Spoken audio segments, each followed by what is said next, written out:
Ayun, so magandang gabi po sa lahat. Ano po, muli ako po ang inyong Kuya Tantan and ngayon po ay day 2 ng ating pag-aaral patungkol po sa forex trading. Salamat sa Diyos, may isang pagkakataon na naman para makapag-aaral tayo ng ating pong negosyo patungkol po sa forex trading. So, lahat po ba ay nakikita na yung ating pong screen? Okay na? Opo, dito ko Okay yung na. screen. Okay, salamat sa Diyos. So start na po tayo. So ang pag-aaralan po natin mga kapatid today is patungkol po doon sa technical analysis. So sobrang importante po nito mga kapatid kasi actually kahit ito lang ang natutunan nyo, magkakaroon na kayo ng idea kung kailan kayo pwede mag-start, mag-buy at saka kailan kayo mag-sell ng currency. And napakahalaga po nito kasi dito nyo po i-base yung inyong mga confirmations and aside from dun po sa dito nyo aalamin no kung ano ba yung direksyon ng paggalaw ng isang currency.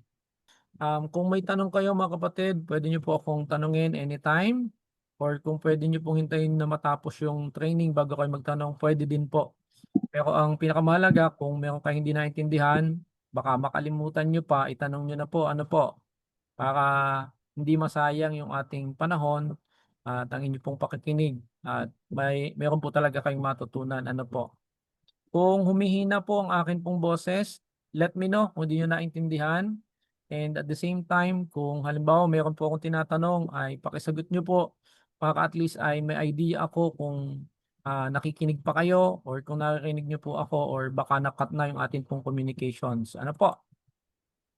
So, again, ang pag-aaralan natin is about technical analysis. Ano ba yung technical analysis? Paano ba basahin yung tinatawag na candlestick and yung mga candlestick patterns and of course yung support and resistance. So, importante din po yun. So, mamaya, meron akong sasabihin sa inyo tungkol sa support and resistance na tingin ko ay mayroong pagkakaiba sa kung paano ito itinuturo ng ibang ah, ah, coach or trainer ng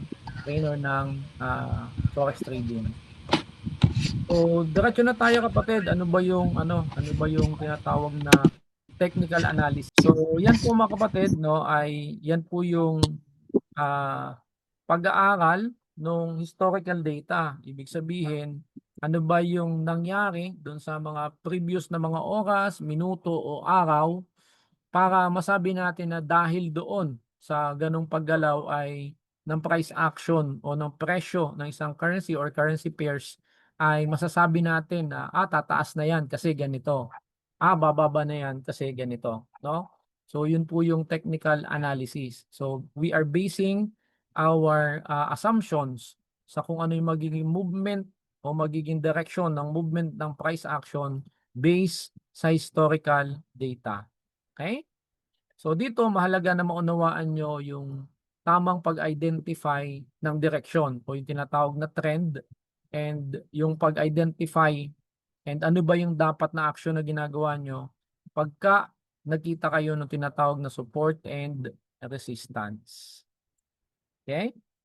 So bago po yon ay simulan po muna natin doon sa mga importanteng terminologies na maaaring marinig nyo po sa akin para naintindihan nyo kung ano po yung ibig sabihin po noon. So number one na po dyan yung tinatawag na bullish and bearish. So pag bullish again, ito po yung movement ng price action na pataas, no? O ito po ay nagre-represent din doon sa sinasabi nila na malakas, no? Yung demand doon sa isang currency. For example, sinabi, uy, bullish ang euro ngayon or bullish ang USD ngayon.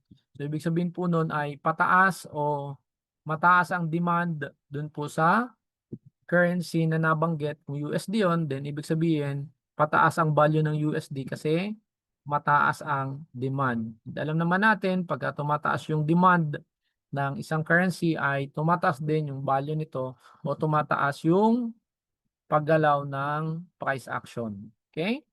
And then yun naman pong bearish, ito naman yung pagbaba o pababang paggalaw ng presyo ng isang currency. So tatandaan nyo, sa atin po sa Forex ay laging magka-pair ang bawat currency. So pag sinabing bullish ang Euro USD, ibig sabihin ang Euro ay bullish, ang USD ay bearish. Kasi tuwing umaakyat ang value ng base currency, ay bumababa naman ang value ng quote currency. Maliwanag po. And then pagdating naman po sa fundamental analysis, no, kapag kayo po ay maghahanap ng inyo pong iti-trade, titingnan nyo po na dapat ang base currency ay either bullish or bearish. Pagkatapos, yun naman pong quote currency, kung bullish ang base, dapat ay bearish ang base. So paano yon? Pakita natin ng maayos. So tingnan natin yung sa ChatGPT. So gusto ko kapatid, naintindihan nyo talaga ang ating mga ginagawa po So, anong ibig kong sabihin?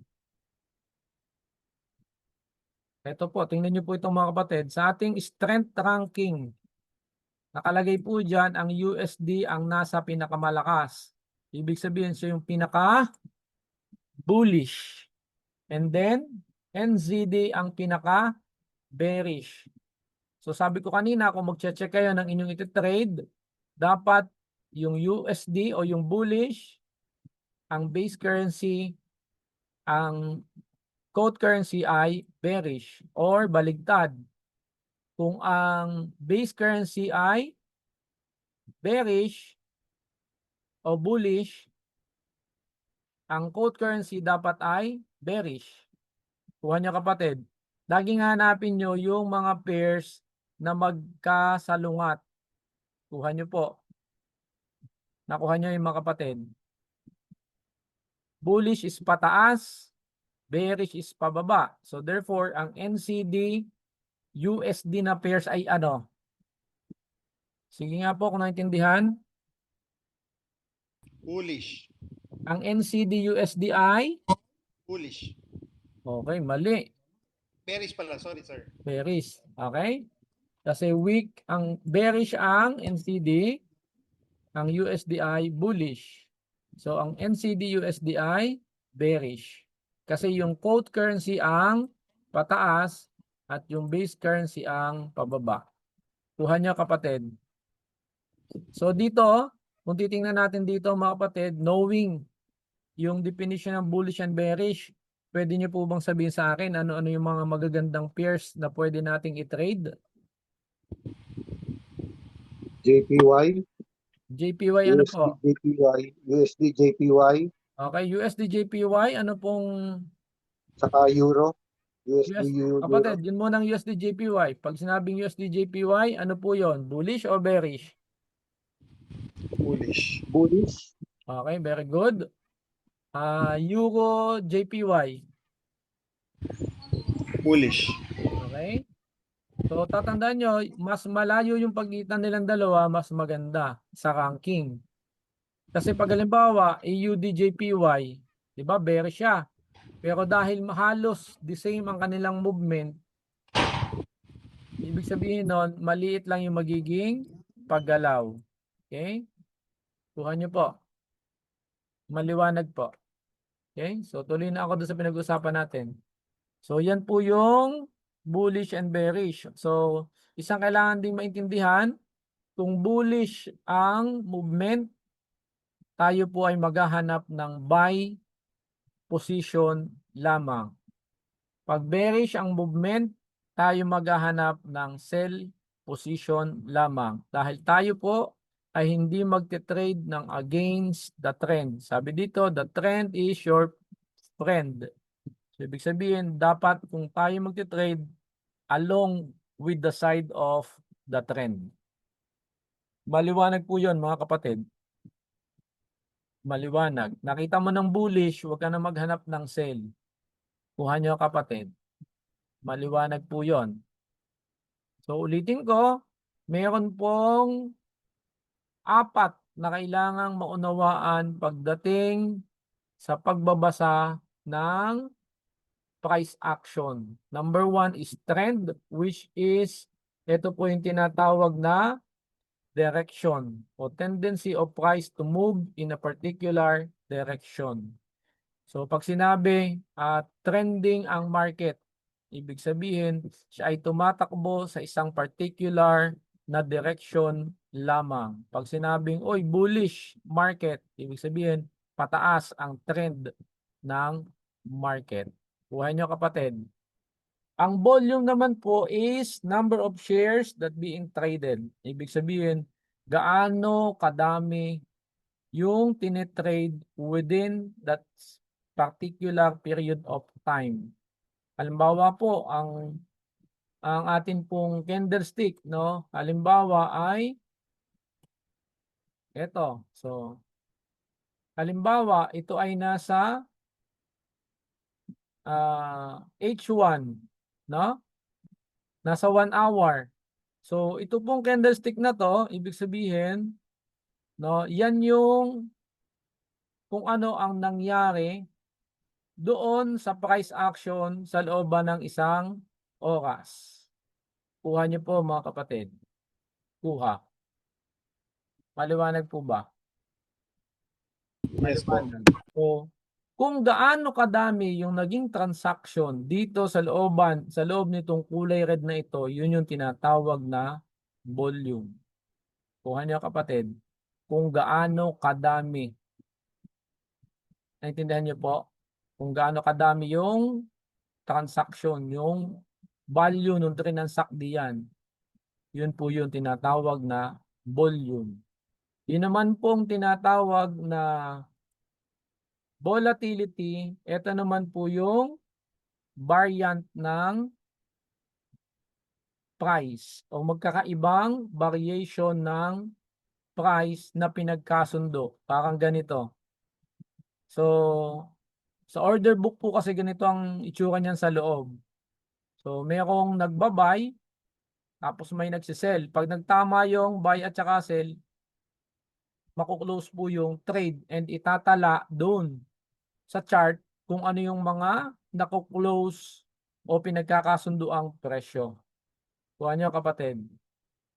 Ganun po yon. So volatility po ang tawag doon.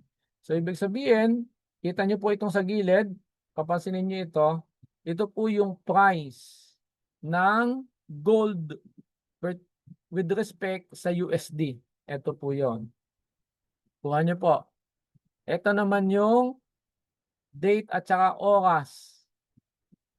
Kasi itinatala dito sa ating chart, kuha nyo po, kung ano ang nagiging presyo ng gold at USD na pairs, no? Sa halimbawa dito, sa oras na to, ito yung price. Kuha nyo po, tumataas, bumababa, pero yun yung nangyayari. So, ipiniprint using the candlestick. So, kung halimbawa ito, so pamula dito hanggang doon, yun po yung naging price action o napagkasundo ang mga presyo kaninang alas 7 hanggang alas 8 ng gabi. Kuha niyo po, itong kulay pula na ito. Naintindihan niyo po yon. Kuha. So, kung mahaba yung candlestick, hindi ibig sabihin ng mga kapatid ay malaki ang volume noon. Tandaan niyo na po yun ha. Hindi ibig sabihin na malaki yung candlestick, malaki ang volume o madaming transaksyon. Kuha nyo, hindi natin pwedeng sabihin na itong malaking candlestick na to ay ito ay 1 trilyon. Tapos yung maliit ay 1 bilyon. Hindi po ganun yon. Kasi ito ay different price variation. May nagkasundo sa presyo na 4503, may nagkasundo sa 4507, may nagkasundo sa 4537. Kuha nyo kapatid. Kuha. Yun po ang volatility. Ang momentum naman po is yung bilis ng pagbabago ng presyo ng isang currency pairs. Kuha nyo kapatid. Halimbawa ito, pamula alas 7 ng gabi, bumagsak ang presyo ng gold from 4,534 hanggang 4,506. Kuha nyo kapatid. Ganun po yon. Pero ito kaya maliit yung candlestick kasi pamula ng alas 10 ng umaga, bumagsak ang presyo ng ilang variation lang. 4,538 hanggang 4,532. Isang oras din yon. Naintindihan niyo mga kapatid? Naintindihan po ba? Maliwanag? Yes Check, po. check. Maliwanag po yun, ha? So baka kayo ay mapatulad pa dun sa iba na ay walang volume, walang masyadong transaksyon. Na? So mali po yun. So yun po yung trend, volume, volatility, momentum. So anong kinalaman yan? So kailangan maintindihan niyo po itong part na to, ha. Siyempre, unang kailangan nating malaman pag tayo po ay magte-trade, anong direksyon? Tataas ba o bababa yung presyo ng isang currency? Kuha niyo po. Pangalawa ba, may volume ba? Ibig sabihin, may namimili ba ng currency na yon? Bakit kamo? Halimbawa kapatid, pumunta kayo sa palengke. 'Di ba? Tapos pagdating nyo ng palengke, kayo kunwari ay magtitinda ng baboy. Naintindihan nyo kapatid? So, ngayon, una, mamimili ka ba ng baboy na pambenta mo kung alam mo na tataas ang presyo ng baboy? Halimbawa, punta ka sa bagsakan, bibili ka ng sakatayan. Sabi sa iyo sa katayan, ang per kilo ay 250. Bibili ka ba ng pangbenta mo kung halimbawa alam mo na ang presyo ng baboy pagdating sa palengke 250 din lang? Mga Hindi po. kapatid, hindi, di ba? Pero pag alam mo, uy, kapatid, piestahan ngayon, dahil piestahan ngayon, mahal ang baboy ngayon. O di ka, December ngayon, mahal ang baboy. Di ba? Naintindihan niyo? So, bili ka ng baboy ngayon, buhay pa nga bibilhin mo Tapos palalakihin mo. Pagdating ng December, alam mong mabibenta mo yun ng mahal. Tama? So, sa currency, kung alam mo na pataas pa ang presyo ng currency, halimbawa, ito, gold. Yan, di ba? Makita nyo dito, meron akong inabangan na trade. So, hindi ko po siya tinetrade. Kasi based sa analysis ko, based sa fundamental analysis, tataas yung value ng currency. Kasi sabi dito, sabi ang gold ay buy. Sabi kasi dito, ang gold ay bullish. Di ba? So that's why, kailangan alam natin, bago tayo pumili ng currency, kung buy. Pero kailangan dapat alam din natin kung kailan siya magi-start na tumaas. Di ba? Naintindihan niyo po ba? At alam din natin kung kailan mura pa yung presyo bago tayo bumili. Kaya niyo kapatid, kasi kung bawa nandito na ang price, di mataas na yun, tapos doon ka palang bibili. Kuha niyo kapatid. Naintindihan niyo na po ang ibig ko pong sabihin. Naintindihan. So yun yung importance ng knowing yung trend. So ba't kailangan alam natin yung volume? Kasi kapatid, kung madaming namimili, halimbawa kapatid, kayo magtitinda ulit kayo muna ng baboy. Halimbawa po, pagdating nyo sa palengke, meron kayong 100 na kilo ng baboy na pambenta. Tapos pagdating nyo doon, ang bentahan ay 300 per kilo. Biglang nakita nyo, dagsa ang mamimili. Nakakasunod po ba kayo? Pwedeng pataas ng kamay, pwedeng pa-check nga kung nakakasunod. Importante po ito mga kapatid ha. Po, So, nakakasunod. dagsa ang mamimili, ang daming mamimili mga kapatid. Alam mo, 100 lang yung kilo lang yung pambenta mong baboy. So kung mabenta mo yung 100 kilos mo sa 300, magkano po ang total na pinagbentahan kaya? 100 kilo times 300, magkano po yon? Check, check. Magkano po? 100 times 300. 30,000. 30,000, di ba? Syempre, negosyante ka, gusto mo mas malaki pang kita mo. Anong gagawin nyo kaya kapatid? Kung halimbawa nakita nyo ang daming mamimili Kung ikaw ang seller, pwede kayang mangyari na pag may nagtanong sa'yo, Kuya, magkanong kilo ng baboy? Pwede kayang mangyari na subukan mo na sabihin 320 po. Tama ba? Tama kaya yon kapatid? Pwede, di ba? Naintindihan nyo? Medyo hindi eh. Yes po. Okay, ulitin ko po ha. Halimbawa, magtitinda ka ng baboy sa palengke. Tapos ngayon po, ang alam mo na paninda mo lang ay 100 kilo lang. Pagdating mo sa palengke, ang bentahan 300. So, syempre, pag may nagtatanong sa iyo, magkano po manong ang kilo ng baboy? Syempre, sasabihin mo 300.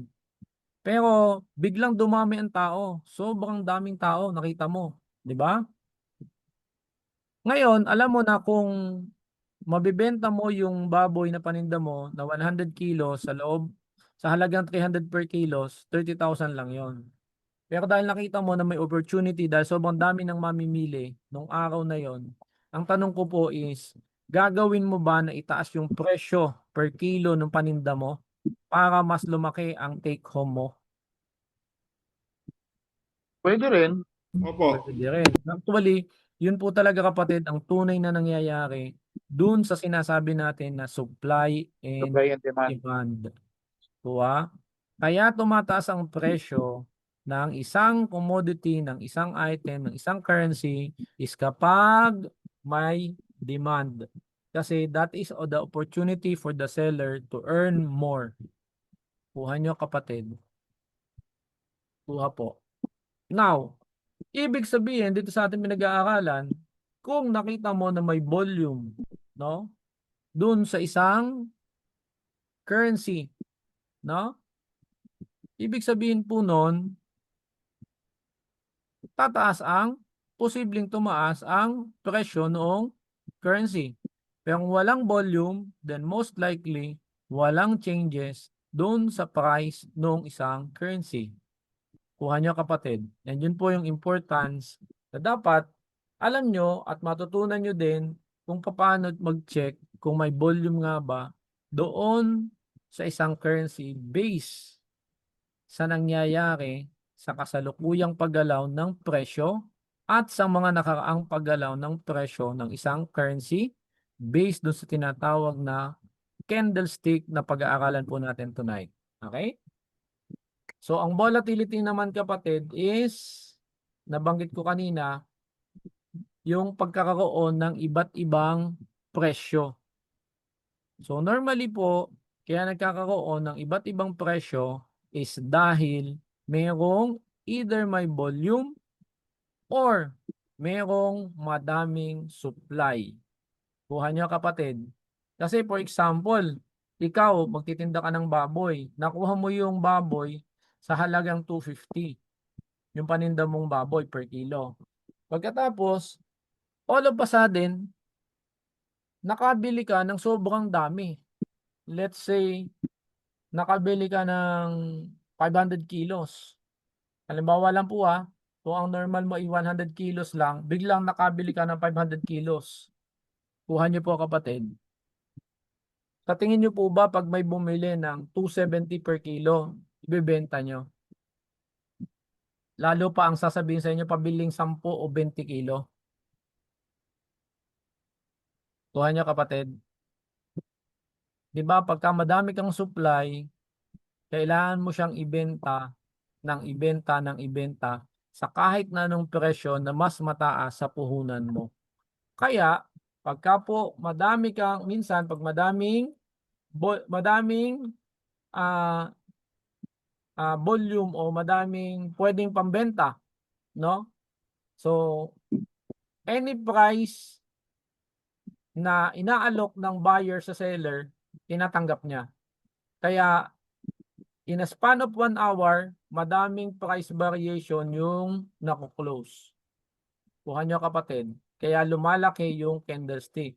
Kaya pag nakita kayo ng mahabang candlestick, ibig sabihin, madaming price variation yung na-close.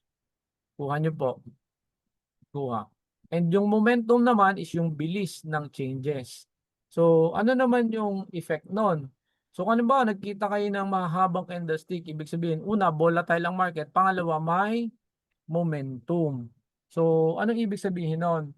Kung halimbawa po, mabilis yung paggalaw ng price, kung mayroon man, no, na isang presyo na palaging doon lamang nagkakasundo, maaari pong yun ay ma-break. Kuha niyo po. Ang isang illustration po na ginagawa diyan, o sinasabi diyan is yung sa sasakyan. Pagka ang sasakyan, mabagal ang pagkakabangga sa pader, may tendency na hindi mabasag yung pader. Kuha nyo po. Pero kapag yung sasakyan, malakas yung pagkakabangga sa pader, depende na lang kung gaano katibay yung sasakyan, di po ba? Pero yung speed will contribute dun sa posibleng result na mabasag yung pader. Which yan po ay pag-aaralan natin mamaya pagdating natin sa support and resistance. Okay? So for now, naintindihan niyo po ba yung aking pinaliwanag tungkol sa trend, volume, volatility, at momentum, mga kapatid? Malinaw po ba? Sir, question po. Yes po, sir. Sir, yung volume, saan usually, paano nakikita yan? Opo. Ang volume po ay mapapansin natin, number one, doon po sa mga indicators, pwede po yon kasi madami po mga volume indicators, no? Aside from that po ay mayroon din po na sa price action and at the same time do sa order flow na tinatawag, which ma-explain ko po sa inyo yon kapag dumating po tayo doon sa ating smart money trading strategy. So for now, sagutin ko muna yung inyong tanong based sa indicator. So eto po. So halimbawa, gusto nating malaman kung may volume ba dyan, pwede nating kunin yung mga volume indicators. For example, eto. Ayan, ito po kapatid. Pakita nyo po sa baba. Brother, ito po ay volume. Ibig sabihin, pagka matataas yung mga itong pang green na oscillator na ito, ibig sabihin po ay malaki ang volume ng base currency. Kuha nyo kapatid. Pag naman yung kulay red, ibig sabihin po nun, mataas ang volume ng quote currency. Okay. Sir, anong pangalan po nung indicator? Okay po ay PBO or PVO po or ito sa ano po, sa indicators ay volume oscillator. Volume oscillator. Sige, thank you po. Pwede po yan. Okay. Sir, pangalawang tanong, sorry, follow-up lang. Sige po. Recorded po ito, no? Tapos i-upload po. Opo, yes sir. Opo. Kung loloobin po. Thank you po. Okay. So, yan. So, okay na po, ano? So, salamat Kuya Carlo. Hindi po sa pagtatanong. Okay, so lipat na po ako sa next slide, So, ito naman po yung tinatawag na market conditions. So, bukod dun sa mga nabanggit ko, importante din na malaman natin, maunawaan natin kung tayo ay magbabay and sell ng currency or currency pairs, dapat alam natin una, nabanggit ko na kanina na trending. Ibig sabihin, kung tuloy-tuloy ba yung direction, yung paggalaw ng presyo dun sa isang direksyon. Halimbawa, bullish. Magtutuloy-tuloy kaya ang bullish? Para alam mo kung magbabay ka pa. Kuha nyo po. And then yung isang market condition naman po ay tinatawag na reversal. Ibig sabihin, kung bullish, magre-reverse, mag-u-turn na. Kuha niyo po kapatid. So pag reversal na, kung ikaw ay naka-bullish na direction, tapos biglang nakita mo, oy, magre-reverse na, then hindi ka na magbabay. Kuha niyo kapatid. Iwas lugi. Kuha niyo kapatid. Parang sili. Namumuhunan ka sa sili.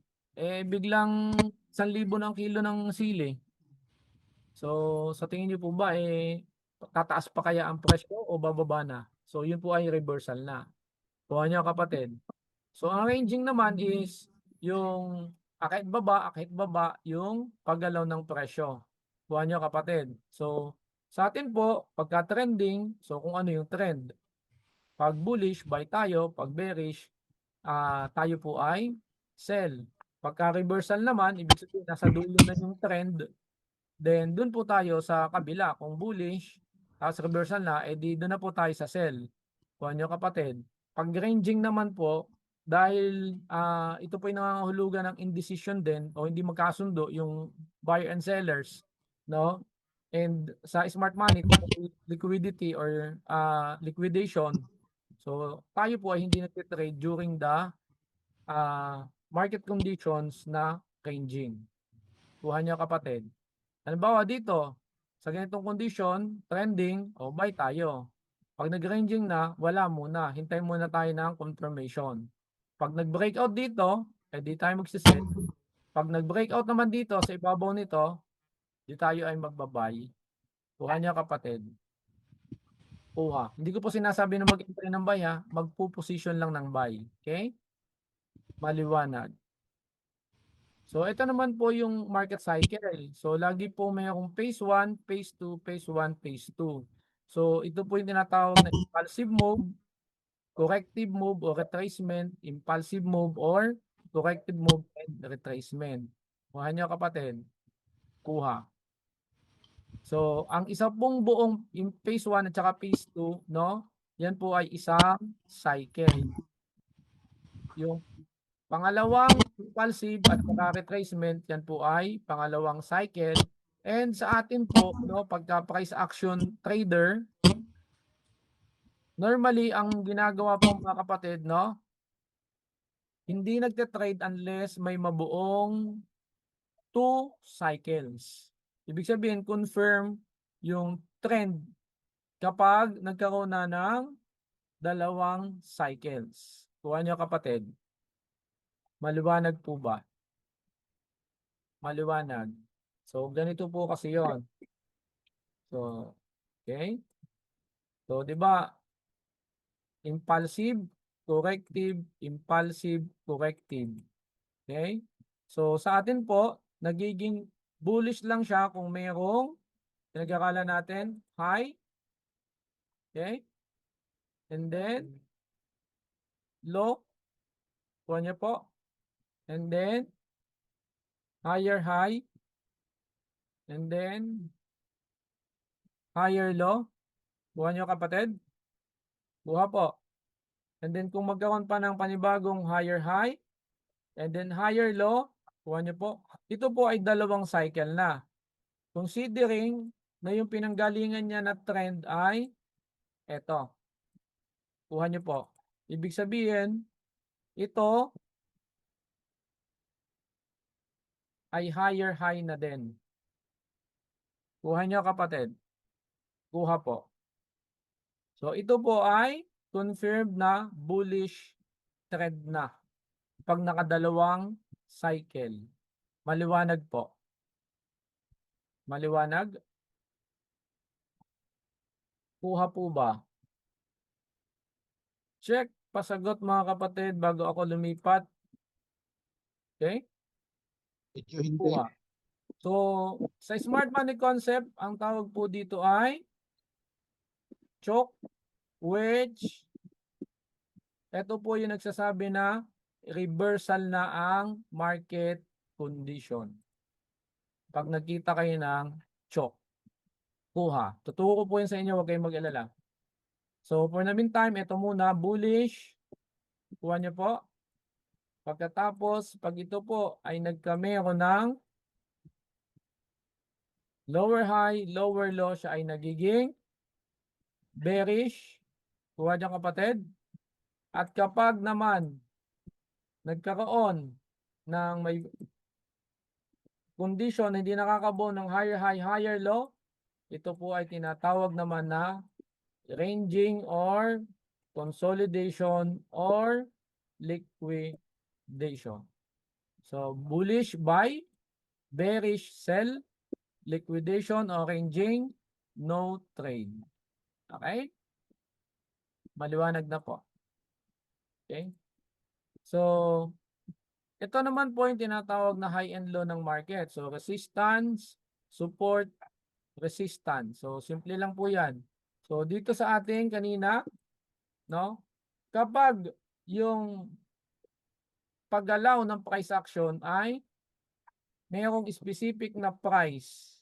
Tapos pag dumadating doon ay nagbabounce pababa. Tapos pagdating sa baba, tumataas ulit. Yun po ay tinatawag na resistance, yung taas, and support yung baba. Kuha nyo po. So parang ganire. So dito, makikita nyo po dito na ito ay resistance.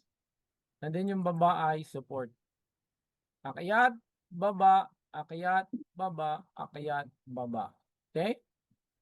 Kuha nyo. So these are ranging market. So ito po ay horizontal na support and resistance.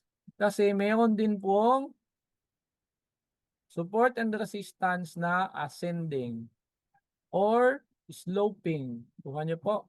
So, ito naman po yan. So, papansinin nyo, yan. Kuha niyo po ba? So, yan siya or pwede gamitin natin yung regression. So,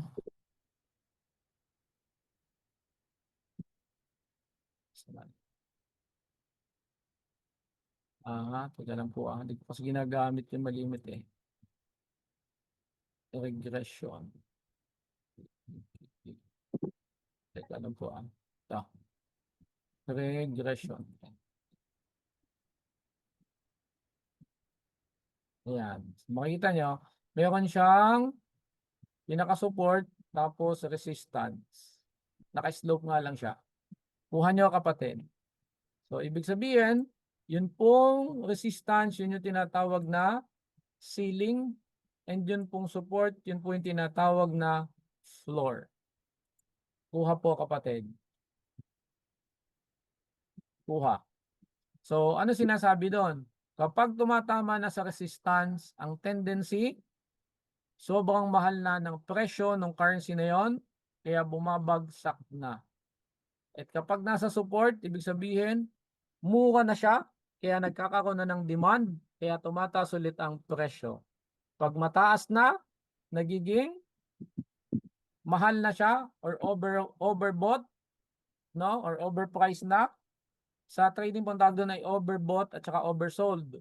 So pag na overbought na siya, no? Mahal na, wala nang bumibili kaya nagkakaroon ng discount o bumababa yung price. Kuha nyo kapatid.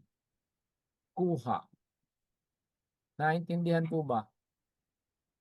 Maliwanag. So, sa pagtitrade po, mayroong mga price action trader na nagbe-base lang sa support and resistance ang pagtitrade. So, yun yung tinatawag na breakout at saka reversal trader o yung min trading. So, pag breakout trader po, ang ginagawa, for example, ay eto. Yan. So, babantayan nila, pag nag-min trading, pag lumapat na sa resistance, the moment na ma-define nila yan, pag tumama na sa resistance, sell. Pag tumama sa support, buy. Pag tumama ulit sa resistance, sell. Pag tumama ulit sa support, buy. Kuha nyo kapatid. And then, kapag lumampas dun sa resistance, yun po ay breakout trading, buy. Kuha nyo kapatid. Pag lumagpas sa support na break, ang tawag doon, breakout, na break, ang trade po doon ay sell. Kuha nyo kapatid. So yan pa lang kapatid, strategy na yan, pwede na kayong kumita dyan. Although, hindi po yan yung aking ituturo na trading strategy sa inyo. Although madaming gumagamit po niyan. So, sa akin, ang pinaka-importante o kung gusto niyo yung itry, kung gusto niyo gamitin, ganito kapatid. Kapag gumalaw, okay, kuha niyo po, ng ganyan ang mga price action, nakuha mo yung support and resistance, no? Kung magte-trade po kayo ng breakout, make sure na pag nag-break siya, huwag muna kayong mag-trade. Hintayin niyo po na mag-retest. Okay? Pag retest, hindi siya nakapasok dito, nag-bounce po siya, doon po kayo mag-trade.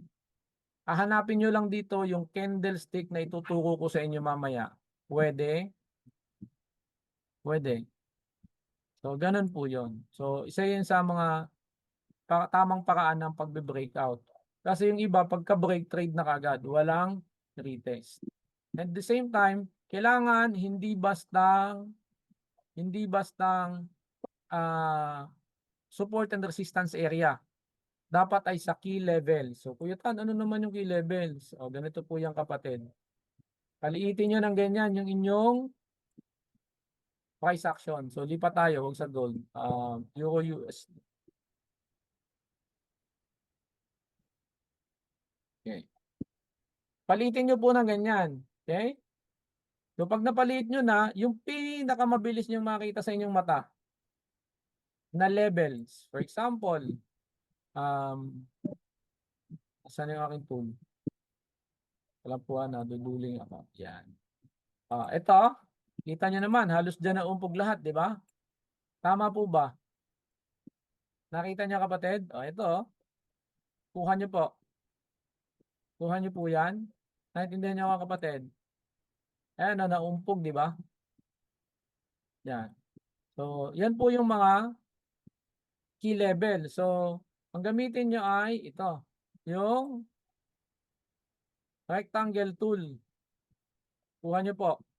Yan, no? Nakita nyo na kaagad. So, ibig sabihin, dito sa area na to, nangyayari yung kapag lumapat doon at lumabas, aangat. Kuha nyo kapatid. Ito yung sinasabi ko sa inyo na pagbalik, hindi niya nabutas, doon kayo trade. Kuha nyo kapatid. Kuha nyo po. Hindi yung pagbalik, paglapat pa lang, trade na kaagad. Ito, hindi siya lumampas dito. Trade ka. Trade dito po ang trade. Pag nakabalik na siya. Kuha nyo kapatid. Kuha po. So, kukuhanin nyo yung pinakang key levels. Imamap nyo muna po. Ito, key levels din po ito. Yan, Kuha nyo kapatid. So, pagbalik niya, dito kayo mag-trade. Kasi key level. So, kung ito hindi nyo pa nakikita nyo po ito, dating support. Okay? Na-break yung support. So, huwag kayong magti-trade agad. Hintayin nyo na lumapat ulit siya dyan and mapatunayan niya na hindi niya kayang i-break pataas. Doon po kayo mag-trade pababa.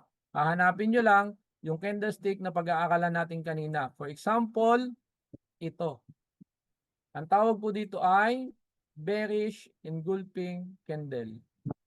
Kuha nyo kapatid. So mamaya iisa-isahin ko po yan sa inyo. Okay. Naintindihan nyo na po kapatid. So ito yung support and resistance na diniscuss ko po sa inyo kanina. Okay? Maliwanag na po. So trading with ranging market, nabanggit ko na kanina, min trading at saka breakout. So mayroon din tinatawag na trading style. Scalper, day trader, swing trader, at saka position trading. So, kailangan nyo po itong maintindihan ng mabuti.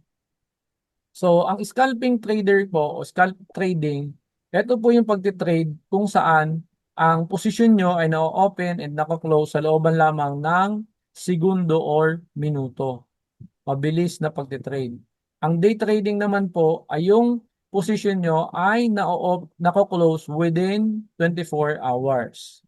Swing trading, ito naman po yung umaabot ng minsan 2 linggo, 3 linggo, o minsan umaabot ng 1 buwan, 2 buwan bago ma-close yung isang trade. Kuha nyo kapatid. Position trading, ito po yung tumatagal-tagal ng buwan, minsan 2 trade lang sa 1 taon. Kuha nyo kapatid. Sabihin mo siguro, mayroon bang ganun? Di ba? Considering na 3% lang per month, ano yung tamang trading style sa inyo? So, ganito po yan mga kapatid. Kapag po tayo gumagamit ng position size calculator, whether 10 pips ang movement or 100 pips ang movement, depende sa kung ano ang inirisk mong amount. Kung 1:3 yon, kung 0.5 ang risk per trade mo, still 1.5% lang ang profit mo doon sa particular na trade mo na yon. Kuha nyo kapatid. For example, dito halimbawa, okay? Nag-trade ako halimbawa ng dito. Nag-trade ako dito. Yan. So that is 38 pips. Kuha nyo po. Sa 38 pips na yan, kung ang account ko for example ay 10,000 USD. Halimbawa, 10,000 USD. Okay? Kuha nyo po ba? Tapos, ang trade ko dyan, so ito, sa 10,000 USD na yan ay 38 pips. 38 pips. Kuha niyo kapatid. Kung halimbawa po, ang inirisk ko dyan ay 0.5 lang at tumama yung trade ko, di 1.5 lang po yun kung ito ay 1:3. So ito ay 1:3. Halimbawa yan, ganyan. Yan. Halimbawa naka 1:3 siya. So ibig sabihin, ang pakapit ko lang dyan ay 1.5% lang. Kuha niyo kapatid. Kuha. And yan po ay mananatiling 1.5 din lang kahit pa sabihin mo na mas maliit yung aking risk yung aking nakuhang pips. Halimbawa ito ay 20 pips. Sorry. 20 pips lang halimbawa. Kung in-applyan ko yun ng risk management, still 0.5% lang din yung kikitain, yung 1.5% pa din lang kikitain ko whether siya ay 20 pips or 38 pips. Naintindihan niyo po ba? Ito po yon. Halimbawa, ang balance ay 10,000. Risk percentage natin ay 0.5. Stop loss, ito po yung sinabi ko kanina, 38 pips. Euro USD. Pag kinalculate mo yan, ang ilalagay mo sa trade mo na standard lots mo ay 0.13. Ang amount per risk mo ay 50 USD and ang take profit mo dyan is 150 USD lang. Kahit pa po yan ay 100 pips. Kuha niya kapatid. Still 50 USD pa din ang risk per trade and 1.5 o 150 USD pa din ang take profit kahit 100 pips na yon. Anong ibig ko pong sabihin doon? Sa ating pinag-aaralan, whether scalper, day trader, swing trader, using yung risk management approach o applying yung lot sizings na tama in relationship dun sa inyong kapital, hindi mangangahulugan na kapag madaming paggalaw o malaki ang pips ng movement is malaki ang profit. Hindi nangangahulugan na yung scalper 10 pips lang ang galaw ay mas maliit ang kita dun sa day trader na 100 pips ang galaw o 150 pips ang galaw. Naintindihan niyo po? Kaya mas malaki ang kita ng day trader hindi sa dahil number of pips kundi dahil sa laki ng kapital. Naintindihan niyo kapatid? Now, Kuya Tan, ba't kailangan naming maintindihan yun? Kasi ang pagtitrade po mga kapatid ay laban ng emotions. Yung iba kasi, akala nila kapag matagal yung trade, malaki ang profit. No, malaki ang profit dahil malaki ang kapital. So what does it mean for you? Kung magte-trade ka, ang kapital mo ay $100 o $1,000 na. Sa $1,000, ang 3% ng $1,000 ay $30 lang. Kuha nyo kapatid. Kung mag-swing trading ka, ano mangyayari? Kung 3% lang sa isang buwan, ang tinarget mo being swing trader, $30 lang kita mo sa isang buwan. Hindi ko po sinasabing maliit yon. Ang tanong ay, masaya ka ba doon? Magtutuloy ka ba sa trading business mo nang ganon ang profit mo? Kopya po. Kasi, ang pinakamahalaga na magawa nyo dito sa pagtitrade o sa forex trading business nyo ay manatili na nagtitrade. Kuha nyo kapatid. Kuha. Kaya dapat akma sa inyong character at the same time akma sa inyong kapital kung ano ang trading style na papasukin nyo mga kapatid. Maliwanag po. So now, kailangan po natin na maintindihan ano ba yung mas akma sa atin. 'Di ba? Kung halimbawa, ikaw yung tipo ng tao na nerbiyoso, anong ibig sabihin nun? Nerbiyoso ka. Tapos ang trade mo, 5 minutes ang galaw. Naintindihan niyo kapatid? So dito, sa looban ng 5 minuto, Naintindihan niyo po? May isang candlestick ng nabuo. Kuha niyo kapatid. So, sa looban ng 5 minuto or ilang minuto, ilang oras to. So, yan. 1 hour and 50 minutes. Posibleng kumita ka na at posibleng nalugi ka na din. Kuha niyo kapatid. Kuha. Kasi for example, no? Halimbawa, dito, nag-trade ka dito. Nag-trade ka dito. Okay? Tapos, ang take profit mo, halimbawa, ganyan. Wala pa, hindi pa pala yan. Nag-trade ka halimbawa dito. So, tapos dito ka naglagay ng stop loss mo. So, ilang minuto lang siya. Yeah?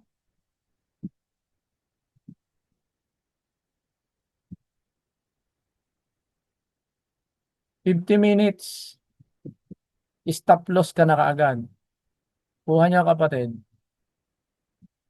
Kuha. So, ang tanong, nasaan ka ba doon? Okay ba sa'yo yan? Diba? Kuha niya kapatid. O baka naman, ikaw ay nasa 1 hour time frame. Tapos, yung sarili mo naman, ayaw mo tanggalin sa monitor. O paano yung check mo? Kuha niyo kapatid. Bago makatapos ang isang candlestick yan, 1 oras. Diba? So baka mamaya, hindi ka na makakain. Namayat ka na ng husto, katitingin sa chart mo. Kuha niyo kapatid. Sir, Ano yung suggestion ni Kuya? Kung ikaw, kaya mo na okay sa'yo na gusto mo na sa looban ng 1 oras may result na, mag-scalper ka. Pero kung ikaw, okay lang sa'yo na pwede mong iwanan yung trade mo tapos mamaya mo ng gabi titingnan o bukas na o sa isang araw na, di intraday or swing trader ka. Ganun po yun. Kasi, again, ang pagiging successful natin sa forex trading ay nakadepende sa kung akma yung ating character sa ating ginagawa. Kasi kailangan nating maging consistent and kailangan nating mag-stay doon sa trading business. So, ano pinapunto ko? So, as early as possible, intindihin, alamin sa inyong sarili kung anong dapat na type ng trader kayo. And dyan po pumapasok yung palagi kong sinasabi sa inyo na kahit demo lang yan o kahit $100 lang yan, mag-start ka na kaagad. Kasi kailangan mong mag-try ng pag-trade. Bigyan mo sarili mo 2 weeks demo account. Ang target mo, ang objective mo is maintindihan lang yung tinuturo ko sa inyo. Yung kailan mag-e-execute, kailan mag-e-entry, kailan mag-e-exit. Kuha nyo kapatid. Knowledge base ang ginagamit o ang inaaral sa demo. Pero kung gusto mo nang mag-aaral, alam mo na, pumasok ka na sa real money. Kasi kailangan mo namang makontrol o maalaman yung iyong emotions. Kuha nyo kapatid. Kasi yun yung mas mahirap na part. Kuha nyo po. And kung ikaw 1 year na, demo ka pa din, wala yon. Tumigil na kayo pagtitrade. Kasi for sure, madami na kayong bad habit na nagawa sa inyong sarili. And yet, hindi nyo pa din alam ang inyo pong sarili. Kuha nyo kapatid. Unless willing kayo o kaya nyo mag-reboot ng inyong sarili. Kuha nyo po. I'm just being honest mga kapatid. Kuha. Kung hanggang ngayon, hindi mo kayang mag-real money dahil takot ka, hindi para sa inyo ang trade, ang forex trading. Kasi dalawa magiging problema nyo dyan, ma'am. Number 1, every time na malulus kayo, mai-stress talaga kayo. Pangalawa, kapag po lumaki ang pondo nyo, mahirapan yung i-handle. Maniwala kayo. Baka kung, ibig ko sabihin, kung 1,000 pa lang ang kapital nyo, nangangatal na kayo. Naintindihan nyo? Paano pag yan ay ano na? 100,000 USD na, 200,000 USD, 2 million USD. Kuha nyo kapatid. So, inaaral po yun. Siyempre, hindi naman advisable na porque may pera ka, 10,000 USD ka kagad. Hindi. Maganda nga po yung nag-start sa mababa. 100 USD or 1,000 USD, okay na yon. 200 USD, 300 USD, okay na yon. Simula habang nag-aaral po kayo. Pero tatandaan nyo, dun sa pagkakataon na yon, huwag nyo isipin, huwag kayong magpaka-stress kung nawala o naubos yung $100 nyo. Kasi yun, again, is for you to understand yourself. Nag-aaral ka pa lang noon. Pag kumita, di salamat sa Diyos. Ibig sabihin, ikaw ay may talagang disiplina sa sarili na built-in sa'yo. Kuha nyo kapatid. So, pasok na po tayo sa pagbabasa ng candlestick. So, mga kapatid, ang candlestick po ay ito yung napiprint every time na gumagalaw yung presyo ng isang currency or isang currency pairs. So, ito po yung binabasa din natin para ma-identify natin kung tataas o bababa pa ba yung presyo ng isang currency or currency pairs. Kopya. Ito daw po ay nagmula sa Japan over 100 years na. So, ano kailangan maintindihan? So, eto na, dito na tayo. So, pag po ang candlestick ay kulay green or kulay puti, o yung ibang mga nakikita ng mga trader, iba-iba kulay, may orange, may purple, 'di ba? So, dapat lang identify kung alin o anong kulay yung bullish or bearish na candlestick. Sa standard po na candlestick, ang green ay bullish, ang red ay bearish. Ang white ay bullish, ang black ay bearish. Maliwanag po. So, ano nangyayari? Kapag po bullish ang candlestick, ibig sabihin po niyan, pagbukas nung period o nung oras, halimbawa 1 o'clock, dito po sa price na ito nag-open. Kuha niyo kapatid, tapos nag-close siya ng above sa open price. Automatic po yung green na candlestick. Kasi tumaas. Bullish siya. Okay? Pag ang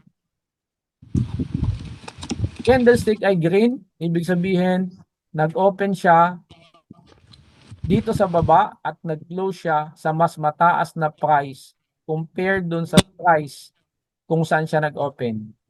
Kuha niyo kapatid. Pag red, siya nag-open sa taas, nag-close naman po siya sa mas mababang presyo. Kuya Tan, anong ibig sabihin nung nag-open at nag-close? Diba? Ganito po yan. Diba sabi ko sa inyo kanina, ang candlestick ay nabubuo within specific time frame. Pag clinic nyo po dito sa taas ay H1, ang each candlestick ay 1 hour. Pag H4, each candlestick ay 4 hours. Kuha nyo. Tingnan nyo kapatid. Ayan.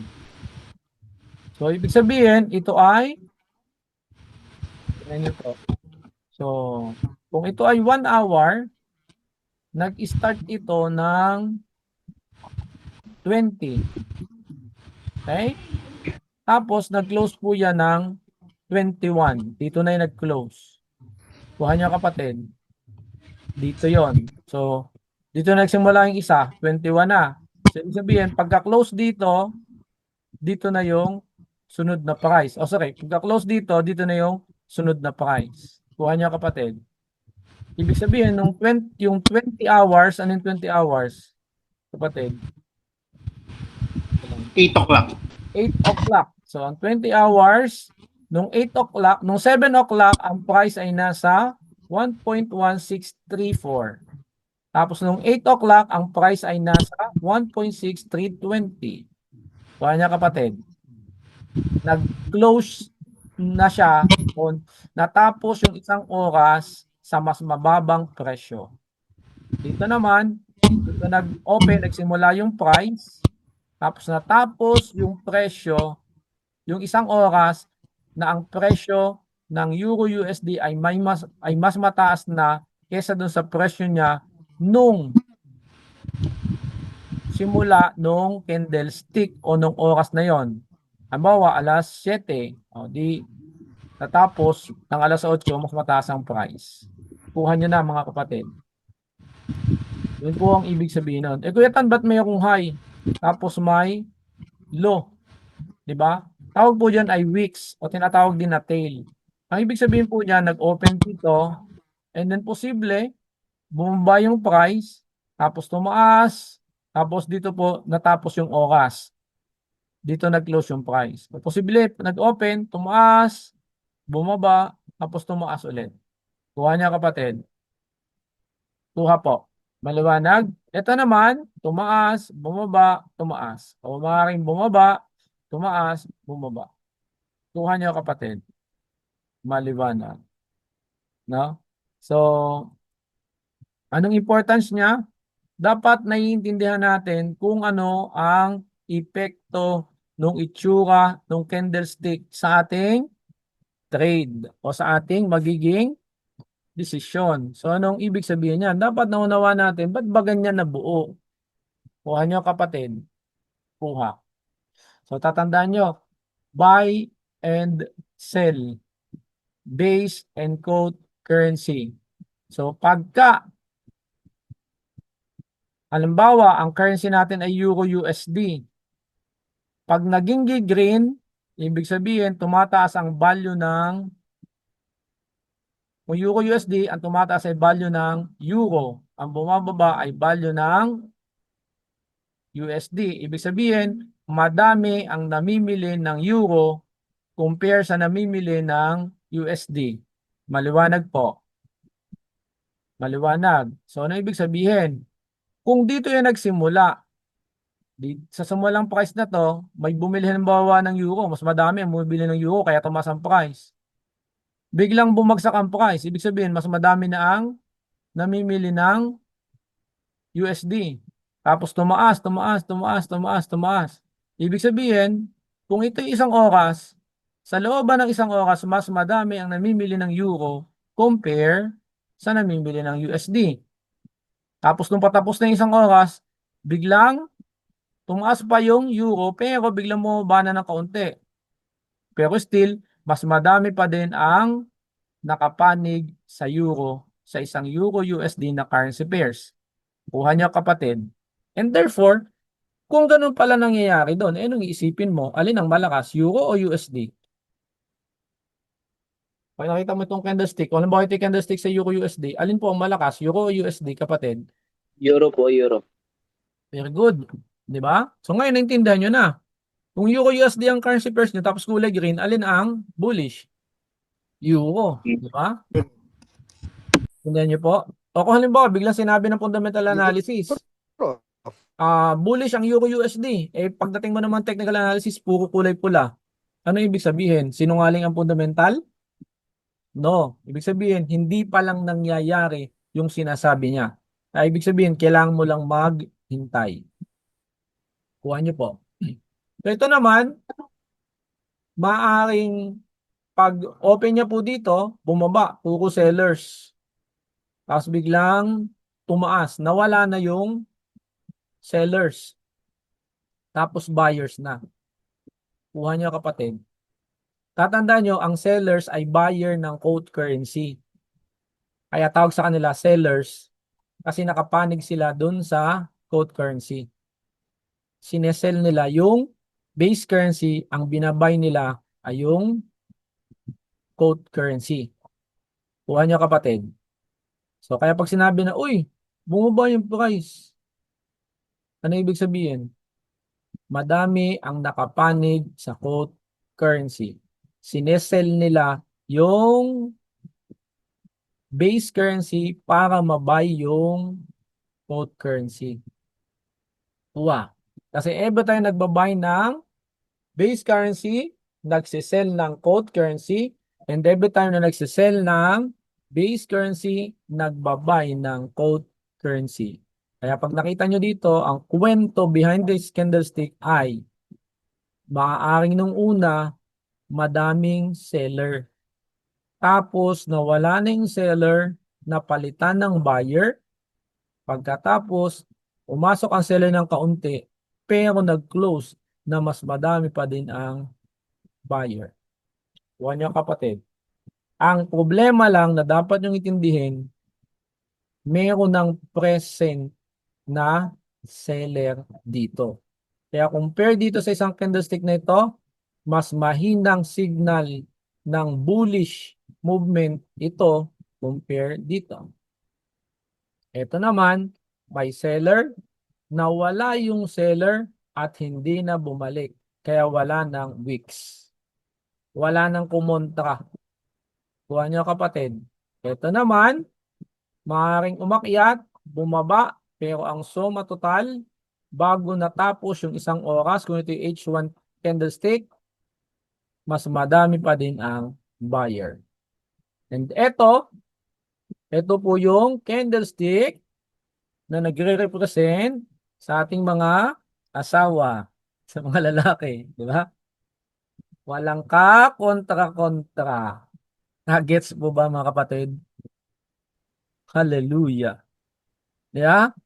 So, laging panalo. Na kapatid, tama ba yun? Natawa si Brother Nathaniel. Aray ko. 100%.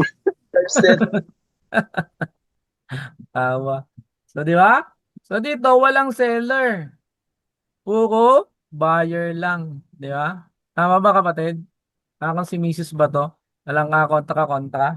O baka naman tayo kung hindi na kumukontra. Amen. Okay? So, ito na po yung sa seller side naman po, sa bearish. No? So, kung kanina, bullish yung pinag-uusapan natin, ito naman, mas madami ang seller. So, ganun din po yung ano dyan, yung analysis nun. Ang tatandaan nyo lang, pag ito yung lumabas, malamang sa malamang, bearish talaga. O yung susunod na candlestick ay bearish. Kuha nyo kapatid.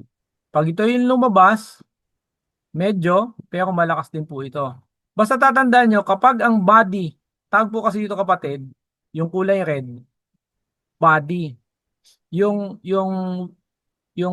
sungkit na yon, yung parang linya na yon, yun ay tail or wicks. Kapag po sinukat nyo, halimbawa pamula dito hanggang doon, tapos sinukat nyo yung size ng body pamula doon hanggang doon. Kapag po yun ay more than 50% ng total na size nila, yun po ay momentum candlestick. Ibig sabihin, malakas kung ano mang kulay nito. Kopya. Kopya po ba kapatid? Kaya yun yung binabantayan natin. Kung halimbawa, mag-entry ka ng sell, hintayin mo muna may lumabas na ganito bago ka mag-sell. Kuha. Kung magbabay ka, di hintayin mo muna yung bullish na candlestick, momentum candlestick, eto, o eto, o eto, o eto, bago ka mag-buy. Okay? Kuha nyo po. Kuha. So, punta na tayo doon sa mga candlestick pattern. So, ito po yung tinatawag na doji. Ibig sabihin, indecision. Nag-open siya sa price na to at nag-close din siya sa price na to. Maaaring bumaba, tumaas, pero doon pa din nag-close. Nag-open, tumaas, bumaba, doon pa din nag-close. Nag-open, bumaba, tumaas, doon pa din nag-close. Nag-open, tumaas, bumaba, doon pa din nag-close. Ang tawag po dyan ay doji. No? So, sa ibang mga traders, iba-iba yung pagtingin nila dyan. For example, pag dragonfly, ibig sabihin, ang sinasabi nila is magiging bullish ang market. Kasi dragonfly, tutubi, palipad. Pag gravestone, palibing. Kaya magiging bearish. Kuha nyo kapatid. Sa akin po, iba. Ang pinakang ang pinakang naisip ko po diyan o nagiging decision ko pagka po nakikita ko ng ganito, indecision talaga siya. Walang panalo diyan. Pagka ganito, yung normal na doji, indecision lang 'yan. Ito indecision pero merong volatility sa market. Volatile ang market pag mahaba. Kuha nyo kapatid. Pag ito naman, o di kaya ito, ang iniisip ko po dyan, o lagi kong tinitingnan, sa kahit sa mga to, is ano yung candles before and after. Kung ang candles po dito ay green, tapos sumunod ay green din, eh di ako po ay buy, o bullish ang aking bias. Pero green, tapos nasundan ng red, ibig sabihin, reversal ng aking market. Kung halimbawa naman ay red, tapos red ang sumunod, bearish. Kuha nyo kapatid. Ibig sabihin, tinitingnan ko muna kung ano yung before and after ng mga candlestick bago ako mag-trade. So ito ay indecision kaya para sa akin ito ay waiting period. Kopya. Kuha. So skip ko na po to. Kuha. So ito po yung mga candlestick pattern na, no? So yung candlestick pattern po na ito, tinatawag po yan na hammer. So parang palakol. Kuha niya kapatid. So meron siyang body, meron siyang small body sa top, tapos meron siyang long na wick. Kuha. So, ito po ang tinitingnan ko dito kapag yun pong length nung wicks, no, ay 3 times noong length ng body. So, tinitingnan ko po yun na good na hammer po yun. Pagka po nasa taas yung body, siya po ay hammer, pero pag nasa baba yung body, siya po ay inverted hammer. Kuha nyo kapatid. Kuha. So, ibig sabihin po niyan, merong dating seller na nag-push, pero nabawi ng buyer. Kopya. Kuha po ba? Kuha po. So, ito naman, merong buyer, tapos seller, tapos may buyer pa din. Kuha niya kapatid. Kuha po. Kopya. So, most of the time, pag nakikita ng hammer, ini-associate po nila yan sa bullish pattern or sinasabi nila na kung bearish ang market, puro red, tapos lumabas ang hammer, yan po ay mag-reversal from bearish to bullish. Kuha nyo kapatid. Kuha po. Maliwanag. Opo. So, saan gagamitin? Halimbawa, sabi ng ano ng fundamental analysis, bullish. Pagkatapos, no? Sabi bullish daw ang market. Eh tingin mo sa technical analysis, uy, bullish nga. 'Di ba? So, anong gagawin natin? Hintayin natin na magkaroon ng pullback. Okay? Pagkatapos, dito, magabang kayo dito ng hammer. Pag may lumabas na hammer, ibig sabihin nun, pataas na yung market. Kopya. Maliwanag po. So, dito ka magte-trade. Kuha nyo kapatid. Pinapakita ko na po agad sa inyo kung saan nyo dapat yung gamitin at hanapin. Maliwanag po. So, ito naman is si shooting star. So, kabaligtadan siya ni hammer. No, para din siyang inverted hammer. Ito naman po ay tinitingnan natin tuwing bullish or dulo ng corrected move sa bearish. Kuha niyo po, pag bullish tapos, tumingin ka sa fundamental analysis, sabi bearish. Tapos kita mo bullish pa ang inyong market. O, abangan nyo kung mayroon na lumabas na shooting star. Pag may lumabas na shooting star, potential reversal po yon. So, isang confirmation na yun, ay mag-reverse na. Kopya mga kapatid. Kopya. Pakita ko nga, sinasabi ko. Yan. Bullish ang market. Pero ang sabi naman ay, mag-bearish. Ang fundamental ay bearish. Pero pag tingin mo, bullish pa. O, tingnan mo kung meron dito shooting star. Kuha niya kapatid. Kuha. Kuha po ba? Dito. Or, halimbawa naman, bearish na yung market. Yan. Kuha niyo po, bearish ang market. So, ngayon, nag-aabang ka ng sell. E di hintayin nyo na magkaroon dito ng shooting star. Or kung may lumabas dyan na shooting star, oy, mukhang tapos na yung dulo ng corrective move. Kopya mga kapatid. Maliwanag. Okay? So, I hope nakakasunod kayo ha. So, ito naman yung hanging man. So, ito naman po ay kapag yung uptrend, tapos biglang lumabas yung hanging man, no?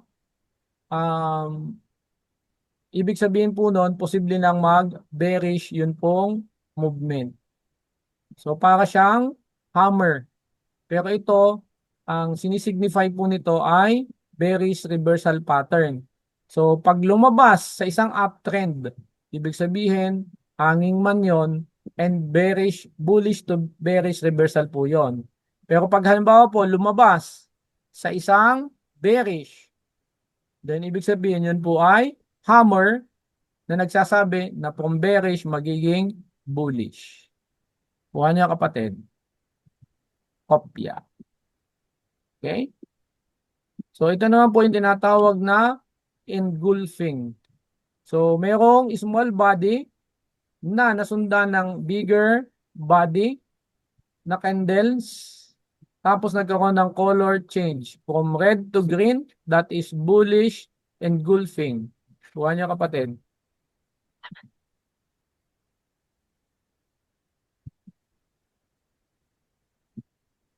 Kuha niyo po kapatid. Maliwanag po, Kuya Okay, Tan. salamat po sa Diyos. Okay na po. Okay, so bullish engulfing. So pag yan po ay nagkabaliktad, green to red, yan naman po ay bearish engulfing. Okay? So ang bullish engulfing, yan po ay either continuation pattern or reversal pattern from bearish to bullish. Kuha niya kapatid. Kuha po. Basta merong tag dito, color change. Okay? So, Sir, bullish. Yes po. yung po bang, yung unang-unang green tsaka red, pares po ba yun? Ito po ay bearish. Tama, ang galing ng observation. Bearish na. Ito po ay bearish engulfing siya. Okay.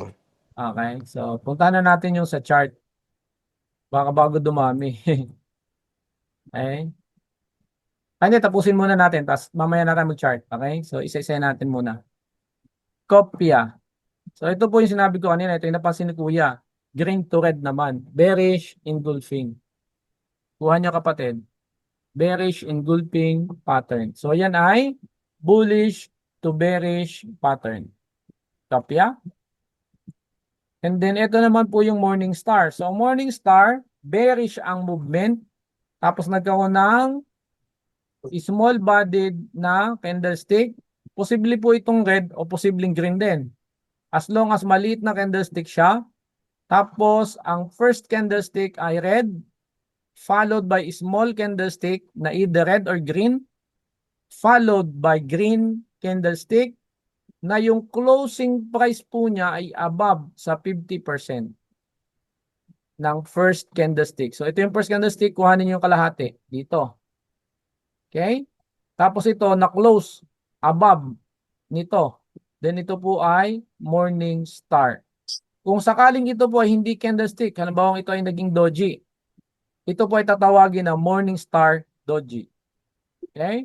Pero isa din lang ang sinasabi niya. Ito ay isang 3 candlestick pattern na nagsasabi na yung bearish movement ay patapos na at posible nang mag-reverse into a bullish movement. Kuha. Kuha niyo kapatid. Kopya. Okay? So, saan niyo hahanapin yan? So, kanina, yan. Dito. Yan. Pag nakita ka dito ng morning star, o di ibig sabihin nun, pwede ka nang mag-trade. So, halimbawa, ikaw ay smart money trader. Naglagay ka dito ng OB. Tapos lumapat na yung presyo sa OB. As lumabas, naging morning star. Di pwede ka na mag-trade. Kasi ibig sabihin nyo, tataas na yon. Kopya. Sa mga nag-smart money trader na. Kopya. Kopya. Okay. So, salamat po sa Diyos. So, ito naman po yung evening star. Kabaligtaran ng morning star. So, bullish. Biglang nagkaroon ng maliit, whether red or green. Followed by red candlestick na below 50%.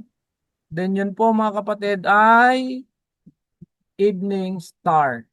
So, reversal from bullish to bearish movement. Okay? Or end ng bullish movement, whether impulsive or corrective move. Kopya.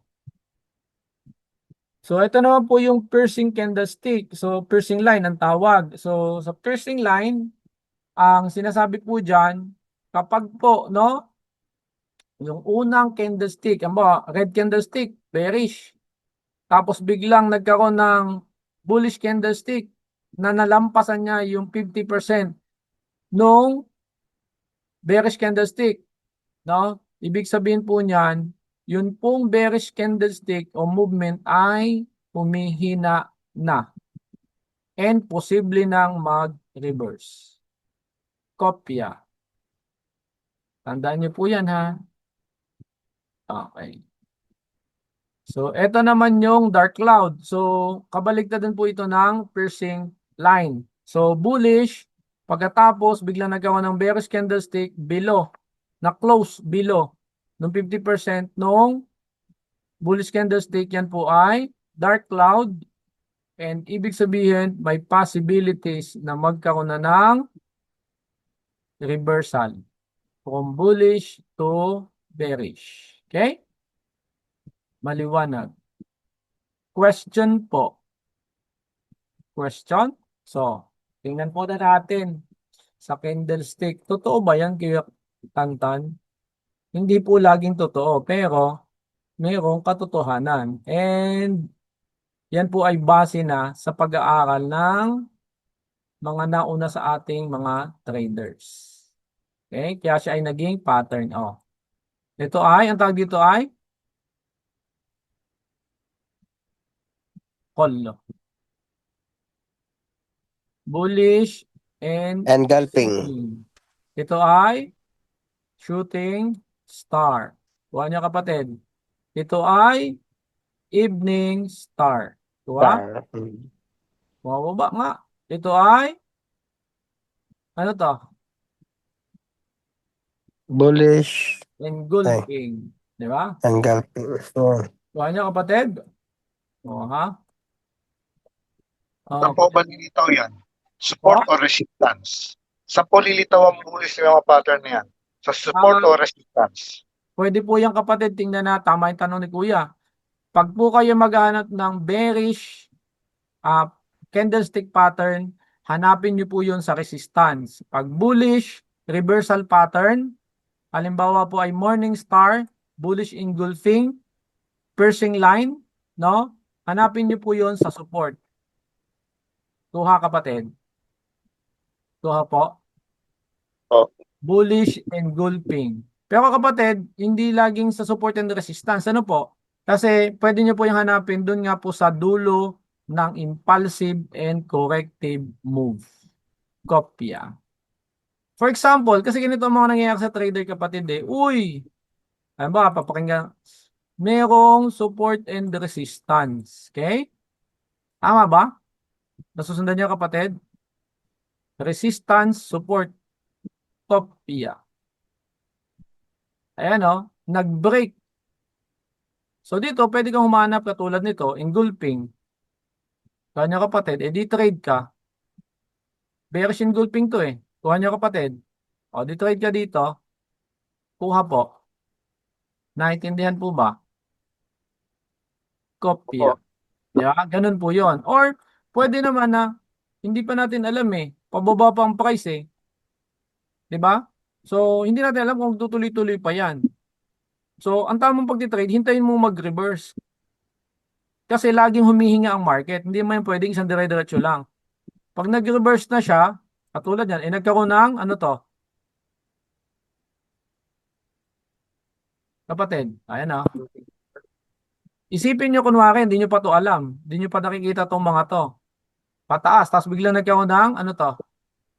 Mga kapatid. Shooting star. Di ba? O, di pwede lang mag-trade ka ngayon doon ng sell. Kasi pwede mo na sabihin, dulo na ng corrective move. Kopya. Ha? Yan ay kung wala ka pang knowledge sa tamang pagbasa ng market structure. So for the meantime, pwedeng gamitin mo yon. Buhay niya, kapatid. Kasi madami pa tayong hindi pa napag-aaralan. So doon muna tayo sa napag-aaralan. Okay? Kopya. Ayan o. Bumaba. nandito ka na, nakita mo itong candlestick na to, magti-trade na ba ako dyan? Pwede Hindi na pa. trade. Pwede, di ba? Kasi ito ay evening star. Ayaw nga. Oo nga. Di ba? Kung nandito Evening ka pa sa star. green na to, nakita mo, green. Magti-trade ka ba? Hindi mo pa to nakikita? Ng sell? Hindi eh. Kasi naiintindihan mo na ngayon yung candlestick. Kasi kung itong tatlong itong bibilangin, babasahin mo, pataas pa yan eh. Di ba? Kasi ito ay, anong tawag dito? Hammer. Very good, hammer. O, pataas pa. Ibig sabihin ng hammer, yung susunod na candlestick siya, most likely green pa. E bigla nagkaroon ng ganong candlestick, magti-trade ka pa ba ng buy kung hindi mo pa to nakikita? No. Di ba? Ganun po yun. Wait for confirmation. Okay? Maliwanag. So, paano yung sinasabi, nakinig ko may sabing confirmation. So, kung ito ay key levels, di ba? Pag na-break yan, ibig sabihin, okay? Pag na-break ang key levels, ibig sabihin, maghintay ka muna ng bounce dito. Kopya. Tsaka ka-trade ng bullish. So, hanap ka dito ng morning star, bullish engulfing, kuha, piercing line, kuha nyo po. Pero ano ba, katulad yan, hindi na-break. Di ba? Bumalik na agad. O, nagkaroon ng bearish, engulfing. O, pwede ka mag-trade dito. Kasi nag-bounce, tapos bearish engulfing. Ibig sabihin, hindi niya na ma-break yan. So, trade ka dito ng Bye. sell. Tapos, ang stop loss mo ay above ng key levels. Tapos, ang inyong take profit ay 1:3. Okay? Yan. Ibig sabihin, kung nakita mo yan, ginawa mo yan based sa price action trading, ikaw ay take profit. Na mayroong Aldo. 56 pips. Kopya. Baka naman pagkatapos ng meeting natin, makapag-trade na agad kayo ha. Nasa date pa lang tayo mga kapatid. May natututunan na po ba kayo? Date pa lang? Happy kayo? Medyo natututo. Salamat po sa Diyos. Meron pa akong 4 na araw. 5 araw pa. Sana pagdating ng 7 araw, may natutunan na, ano kapatid? Di na bedyo. Hallelujah. Okay. So ito po yung sunod na kailangan kong may paintindi po sa inyo. Laging wag magbabase sa isang candlestick lang. Basahin nyo ano talaga nangyayari. No? So yung isang candlestick pattern na ito ay tinatawag na multiple candlestick rejection. Kung meron ng multiple candlestick rejection, nalagyan pa ng ano to? Hammer. Okay? E di alam mo na mag-reverse na yan. Multiple rejection na nga, magsisell ka pa? Kuha niyo kapatid? Kuha. And then ito po yung tinatawag na shrinking candles. Yung candlestick, paliit na ng paliit yung body. Ibig sabihin, nawawala na ng momentum. Humihina na. 'Di ba? Pag ang sasakyan, kahit anong apak mo sa silinyador, pahina ng pahina, wala nang gasolina. Titigil na 'yon, mga kapatid. Tama ba? Tama? Tama. Ganun din po yan. Pag palitan ng palit, wala nang nangyayari. Ayun ang lumaki. Mag-reversal na yan. Tapos nasusundan pa ng shooting star. Kopya. So, dapat nagkaroon kayo ng idea na dun sa pinapakita ng candlestick. No? So, eto. Color change. Tingnan nyo po. Color change. Green to red o sunod-sunod red. Red to green o sunod-sunod green. Green to red, puro red naman. Diba? Color change. Meaning, pag nagpapalit ng kulay, from red to green, ibig sabihin magbo-bullish. Dulo yun ng bearish. Pag green to red, dulo ng bullish. Kuha niya kapatid. Kopya. Huwag nang sutil. Minsan kasi makulit din tang tao eh. So, aside from that, pwede kang gumamit ng tinatawag na combo pattern. Basahin nyo ng buo nangyayari. Diba? So, mayroong shrinking candle. Tapos nagkaroon ng long wick indecision. Kuha niya kapatid. Tapos nasundan ng bearish engulfing.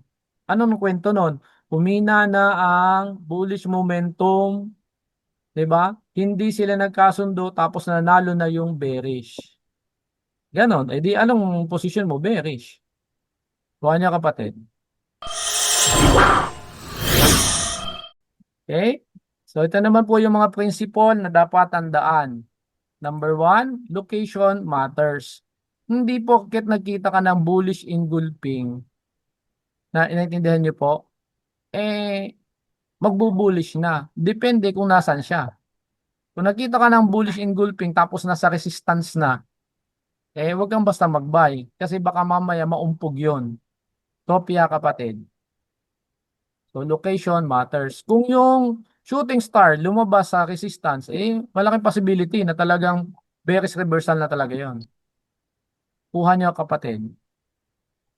Kuha po. Color change. Di ba? Nabanggit ko na kanina, red to green. Tapos biglang mas malaki pa yung green. Engulfing yon. Ibig sabihin, yung dating mayroong bearish momentum, nawala na yung bearish, yung seller. Napalta na ng buyer. Saan ka sasama? Dun sa mga buyer o dun sa nawala ng seller? Kuha nyo kapatid. Kuha nyo po. Kuha. Kung yan halimbawa, red candlestick tapos biglang red candlestick pa din. Ibig sabihin, malakas talagang seller noon kasi mas lumaki pa. Di ba? Gaining momentum pa yon. Pero kung nagpalit, ibig sabihin nun, nagkaroon na ng shift from bearish to bullish. Kuha nyo po. So, 3 or more confirmation is a must. Huwag kayong mag-trade ng isang candlestick lang. Nakita lang kayo ng morning star, game na. 'Di ba? Basahin niyo kung ano yung nangyari bago nagkaroon ng morning star. 'Di ba? Nagkaroon ba ng shrinking candles bago nagkaroon ng morning star? O, di mas maganda 'yon. Kuha niyo kapatid. Kuha po. Basahin yung nangyayari sa chart. Kopya. And then, yung length ng candlestick, may ano po 'yon, may ibig sabihin nun. Kung malaki yung yung bullish candlestick, 'di ba? Yung unang candlestick, yung sa bullish candlestick, yung unang candlestick maliit tapos napalitan ng mas malaking candlestick, ibig sabihin nun, mas madaming price variation ang nabuo. Ibig sabihin, madaming volume din doon possibly. Kasi may naibebenta. Kuha nyo kapatid. Aggressive yung nasa bullish side. Kuha nyo kapatid. Kuha po. Kopya. Naintindihan po yun. So, kung malilit ang candlestick, no, hintayin nyo lumabas muna yung mahabang candlestick bago kayo mag-trade. Kuha po. Kuha. So, mother bear, ibig sabihin po nun, yung sa atin pong time frame, mas basahin nyo, paniwalaan nyo yung sinasabi ng candlestick sa higher time frame. It can be H4 or H1 or D1 compare dun sa 5 minute, 15 minute, 3 minute, 1 minute. Kuha nyo kapatid. Kasi kung bullish ang H4 at saka H1, ibig sabihin bullish ang market po noon. Kuha nyo kapatid. Kahit bumaba kayo ng 15 minutes, ang hanapin nyo ay yung bullish na entry. Kopya. Kopya po. Yun po ang ibig sabihin noon. Naintindihan nyo po ba? Parang ganito kasi mga kapatid. Papakita ko sa inyo. Delete muna natin po lahat. Okay. Tingnan nyo po ito kapatid. Halimbawa sa H4. Okay. So, dito po sa H4, maliwanag na ito ay bullish. Kuha nyo po kapatid. Kuha nyo po. Bullish ang H4. Nagets nyo po ba? Dito sa loob ng H4, pagpunta po kayo ng 5 minutes. Okay? Papakalong mo. Teka lang. Dito na tayo sa dulo. Pala.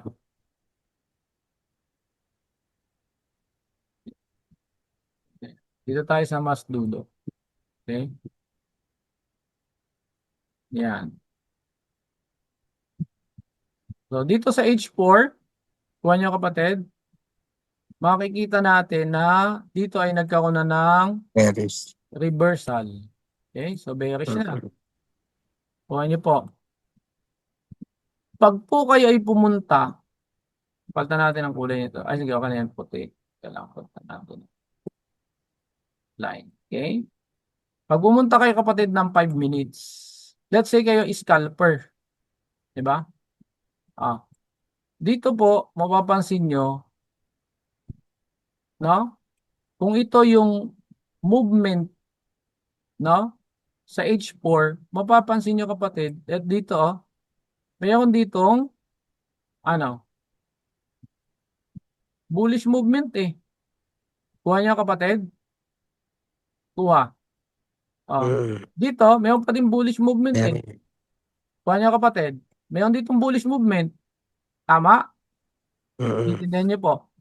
Pero, kung papansinin nyo din, alin ang mahaba kayang movement? Pansin nga natin. Ito, Bearish. doon, papunta Haba ng doon. movement. Ito, pamula doon hanggang doon. Sukatin natin.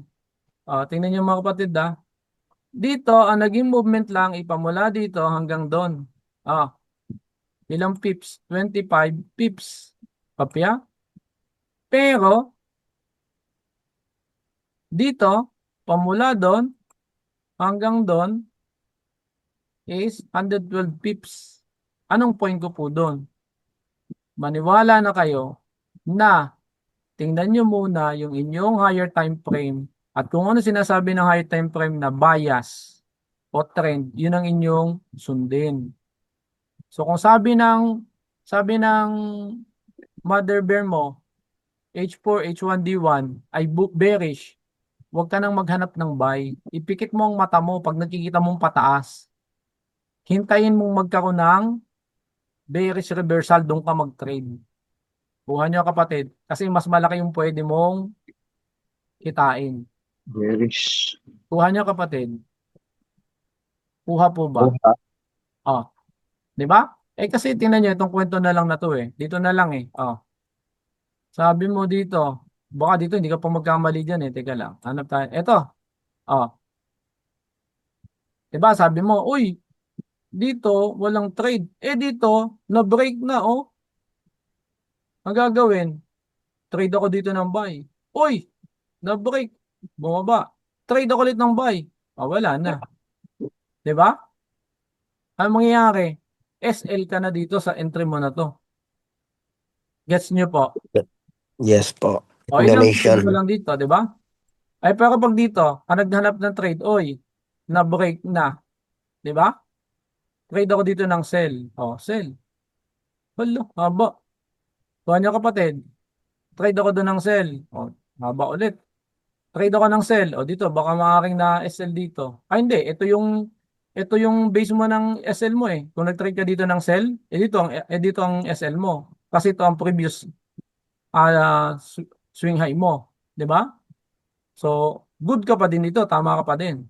Kuha nyo kapatid. Kasi tatandaan nyo pagka kayo ay nagsisell, halimbawa, dito. Halimbawa, dito ka nag-sell. Di ba? Oops, sorry. Okay. Halimbawa, dito kayo nag-sell dito. Nakita mo, pababa, hinintay mo muna pullback. Palakihin nga natin ng konti. Dito po kayo, bumaba. Pullback. Nag-sell ka dito. Lagi ang SL is above dun sa previous high. Kuha niya kapatid. Di 1:3. Yan yung trade mo. TP ka pa din. Kuha niya kapatid. Kuha po ba? Compare sa, dito. Nag-buy ka. Kanina, nandito. Nag-break. Nag-buy. So, ngayon, ang trade mo dito ay buy. Dito ka nag-buy. Diba? Kasi na-break na yun Nag-pull back. Yan. Doon ka nag-buy. Kaya ang previous mo ito. Di dyan ka. Nasaan ang TP mo? Andito. Hindi ka na na-TP. Sabi mo pa kahit 1:2 na lang SL ka. Naintindihan niyo mga kapatid? Kuha. Kuha po ba? Yes po. Isa lang ang hihilingin ko sa inyo Kapag magte-trade, always trade with the trend, hindi against the trend. Okay? Maliwanag. Yung matitigas ang ulo, bahala ka. L. Okay? And laging titingnan ang mother bear. Maliwanag. So candlestick are used not to enter a good trades, but to enter on best trade. Huwag kayong maniwala sa isa lang. Ninyo pong i-combine ang inyong mga natutunan. Maliwanag. And then lastly, knowledge is power, if not apply is nothing. Sabi ni K.R. Baron, pag walang knowledge, walang power. Ngayon ay mayroon na kayong knowledge, gamitin. Okay? Naintindihan niyo po? Mag-i-invest tayo ng 7 days sa ating training. Gamitin nyo. I-test nyo sa inyong mga sarili. Patunayan nyo sa inyong sarili. Kuha. Naintindihan niyo po? Okay? So, yun lang muna po. Share ko lang po sa inyo ito mga kapatid. Sabi po sa Lucas 12:16-21, at sinalita niya sa kanila ang isang talinghaga na sinasabi, ang lupain ng isang mayamang tao ay namumunga ng sagana, at iniisip niya sa kanyang sarili na sinasabi, ano ang gagawin ko sapagkat wala akong mapaglagyan ng aking mga bunga? At sinabi niya, ito ang aking gagawin, gigibayin ko ang aking mga kamalig at magtatayo ako ng mga lalong malalaki at doon ko ipipisan ang lahat kong mga trigo at aking mga pag-aari. At sasabihin ko sa aking kaluluwa, kaluluwa, marami ka ng pag-aari na nakapanumpok na para sa maraming taon. Magpahinga ka, kumain ka, minom ka at magsaya ka. Tatapwat sinasabi sa kanya ng Diyos, ikaw na hangal, ngayong gabi ay hihingin ko sa iyo ang iyong kaluluwa at ang mga bagay na inihanda mo ay mapapasa kanino kaya. Gayon nga ang nagpakayaman sa ganang kanyang sarili at hindi mayaman sa Diyos. Yun po yung sinasabi sa Lucas 12:16-21, ano mga kapatid. Sabi, ngayon nagkita tayo ng isang opportunity na pwedeng sabihin natin ng magpayaman sa atin. Sana wag natin kalimutan na i-share ito sa iba at wag natin kalimutan na ito'y nanggaling sa Diyos. Naintindihan niyo po? Kasi ang tunay na mahalaga is hindi yung kayamanang material, kundi yung magamit mo kung ano man yung kayamanan na ibibigay sa iyo para makapagtipon ka ng kayamanan sa langit.